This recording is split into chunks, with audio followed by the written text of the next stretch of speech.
Hello everyone, welcome back in our Krishna classes.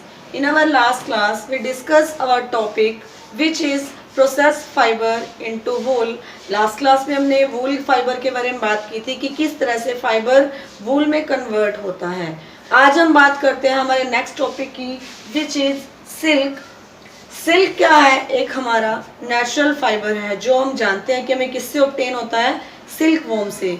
अब जो silk worm को rare करना यानी कि उनको पालना किसके लिए, ऑब्टेनिंग सिल्क के लिए, यानी कि the rearing of silk worm for obtaining silk, यानी कि सिल्क वॉर्म को रेयर करना, उसको मतलब एक तरह से पालना, उसका पोषण करना, देन उसको बड़ा करना किसके लिए, सिल्क के ऑब्टेन के लिए. तो उस प्रोसेस को कहा जाता है सेरीकल्चर.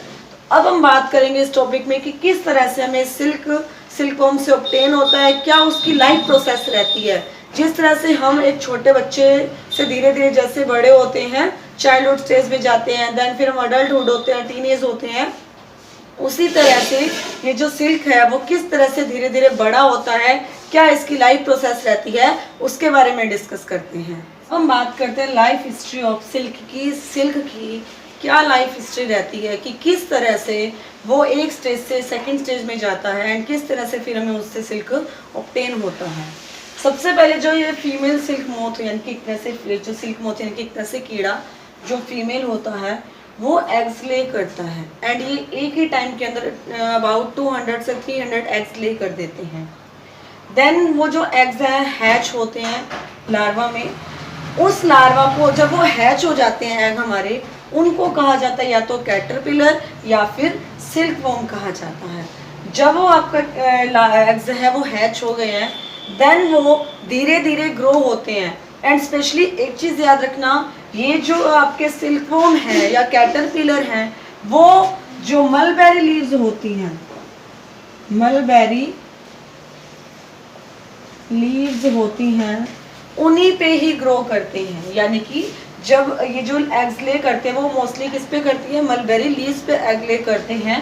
देन वो उसी लीव्स के ऊपर क्या करते हैं, ग्रो करते हैं. इनकी साइज में वो धीरे धीरे बड़े होते हैं. जिस तरह से एक बेबी धीरे धीरे बड़ा होता है, उसी तरह से ये जो सिल्क वॉर्म है वो भी क्या होते हैं, साइज में धीरे धीरे ग्रो करते हैं. जब वो अपनी रेडी हो जाते हैं नेक्स्ट स्टेज में जाने के लिए, देन उसको क्या कहा जाता है, प्यूपा कहा जाता है. यानी कि जब सिल्क वॉर्म है हैच, आपका जो एग्स हैं वो हैच हुए, सिल्क वॉर्म में कन्वर्ट हुए, देन सिल्क वॉर्म जब धीरे धीरे ग्रो करने लगा मलबेरी लीव्स पे, देन वो अपनी लाइफ की नेक्स्ट स्टेज में क्या होते हैं, एक तरह से जाते हैं, नेक्स्ट स्टेज में एंटर करते हैं. तो तब उसको क्या नाम दिया जाता है, प्यूपा.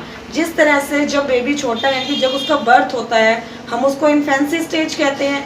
देन वो जब धीरे धीरे अपनी चाइल्ड यानी कि 2 से 12 ईयर की एज में आता है तो वो चाइल्डहुड की एज कहलाती है. तो उसी तरह से जो सिल्क वॉर्म की नेक्स्ट स्टेज है लाइफ साइकिल की, उसको हम क्या कहते हैं, प्यूपा कहते हैं. जब वो धीरे धीरे ग्रो होता है, जब ये प्यूपा की स्टेज में आता है तो क्या होता है, ये अपने हेड के चारों ओर एक तरह से नेट बना लेता है. यानी कि जिस तरह से जाल होता है एक स्टिकी सब्सटेंस का, इस तरह से नेट बना लेता है. एंड वो जो नेट बनता है वो किस शेप का होता है, 8 की शेप का. जिस तरह से हमारा 8 इस तरह से होता है, उसी तरह से ये अपने हेड के चारों ओर क्या करता है, एक फिगर बनाता है. किस शेप का, 8 की शेप का फिगर बनाता है. एंड वो एक तरह से स्टिकी सब्सटेंस होता है.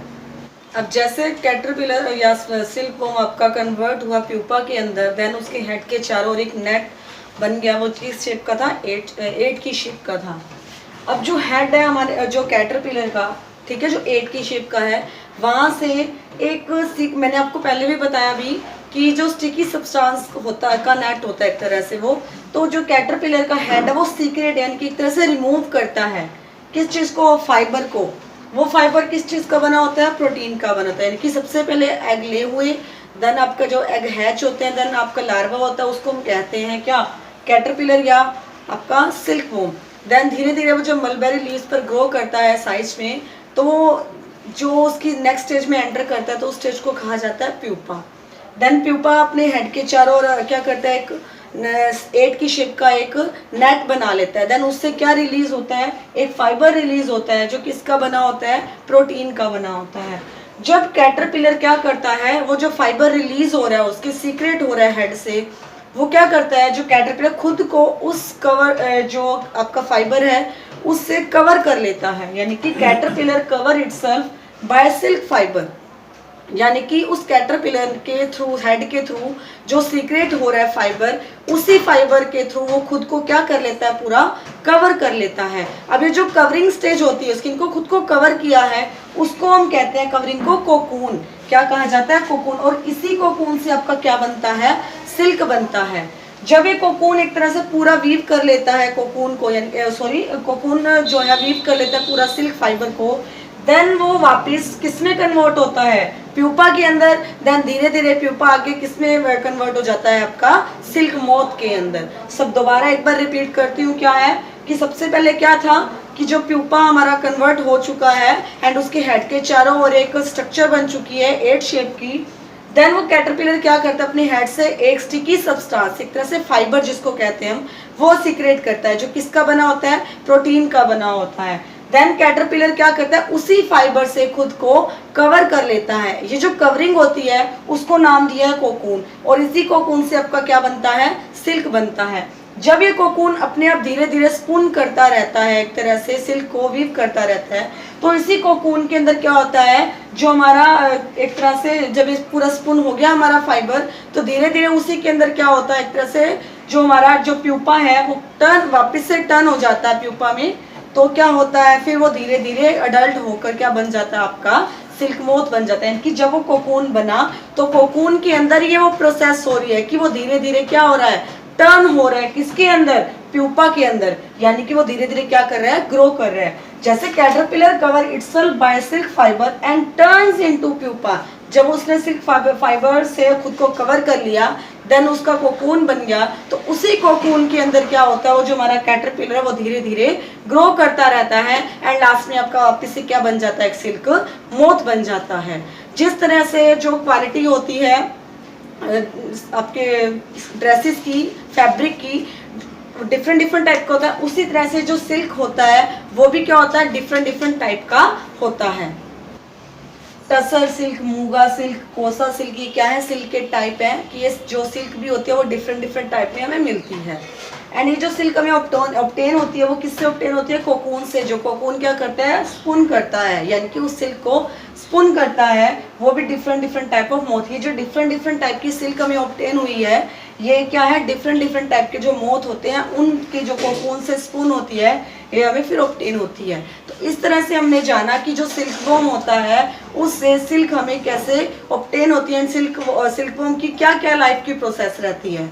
सबसे पहले क्या है कि जो फीमेल मोथ होता है वो एग्स ले करती हैं, वन ही टाइम के अंदर आपकी 200 से 300 एग्स ले करते हैं। एंड वो ले कहाँ करते हैं, मलबेरी लीव्स पर।